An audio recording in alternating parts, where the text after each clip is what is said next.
Hello mga kabonita, another home improvement serye. Dito po tayo sa Lancaster, New City, Cavite. Finished project po namin.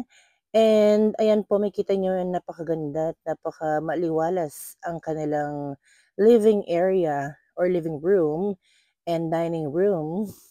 And katabi po ng dining area po nila ang kanilang bar counter. So, ang syala-syala ng kanilang ilaw. And makikita niyo po yung ginamit po namin diyan, porcelain granite. So 60 by 120 po para po siyempre medyo mahal po ang talaga ang granite, mga quartz. So yan po ang ginamit namin sa kanilang kitchen extension. And makikita niyo rin po ang kanilang napakagandang pantry. So in-extend po nila yung kanilang cabinet para po spacious yung kanilang kitchen.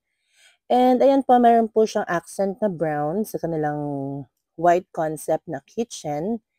And kapag nagpa-kitchen extension po kayo sa amin, included po yan, kitchen sink. And ito pong trash bin, provided po yan ni client. And lahat po na accessories na makikita nyo po dito, so sila po yung nag-provide. Iba-iba po kasi yung price niya, kaya po si client po ang aming pinabibili.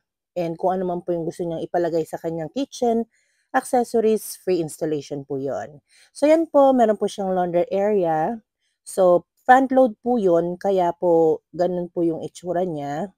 So yan po yung kitchen, kanilang kitchen pantry.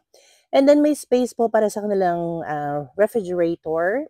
And yan po, provided po namin yan, yung kitchen pullout and cutlery tray. So dyan po nila lalagay yung kanilang mga spoon, fork, and other cubiertas. Ganon. Alright, dito naman po tayo sa kanilang living area. So, syempre, family time.